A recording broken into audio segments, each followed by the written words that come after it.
Hope you all are staying safe and healthy and well and enjoying what you can in these days. Welcome back to my channel. This week we are going to do another coffee lesson. I wanted to talk about the French press. It's really versatile and it's cheap, on the cheaper side of manual brewing methods. I think that it kind of doesn't get enough credit. And I'm drinking one right now. This is a French press. You have what's called your plunger, and the three parts, and the three work together to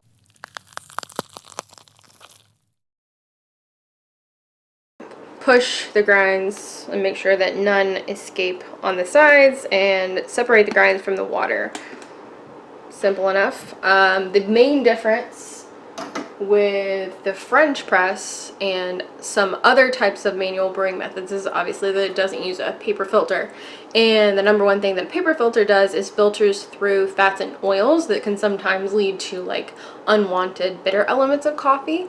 So the main taste difference between a French press and pretty much any other brewing method using a paper filter is going to have a different mouthfeel, where it's a little bit grittier. So there's sediment at the bottom you can actually see.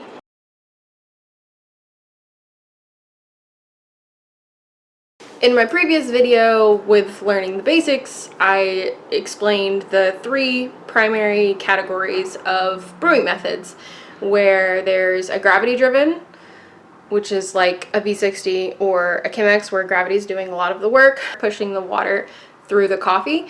And then there's pressurized, like an espresso. And then there's full immersion, which is where French press falls into. So essentially there's steeping involved with the coffee and the water just sitting together for a long period of time, rather than filtering as you go. So it's different order of events, a little bit different technique working there. There's quite a few things that you can do to yield what you would call a cleaner cup, closer to the pour over or any other paper filter method, without using a paper filter. So if you're trying to be really, eco-conscious or anything like that, that could be beneficial, or just the fact of purchasing paper filters, or you just want to change it up.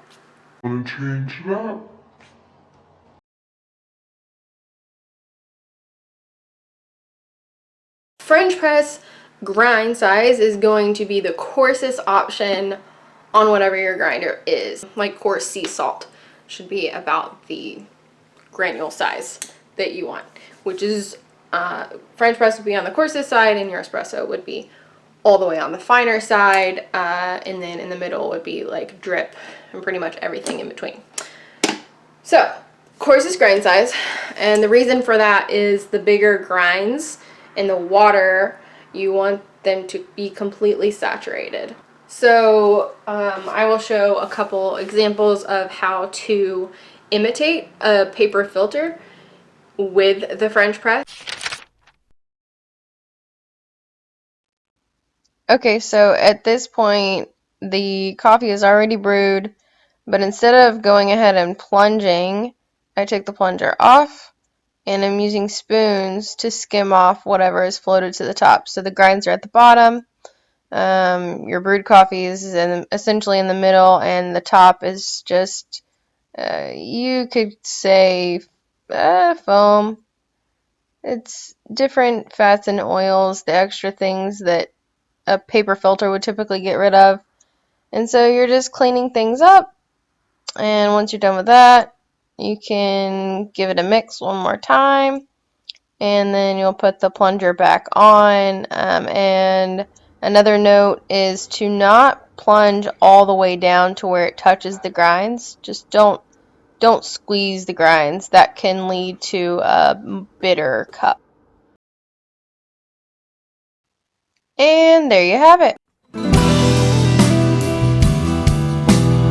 Hope you enjoyed this video. Don't forget to subscribe, and if you enjoyed this video, please give it a like. Alright, see you guys next time.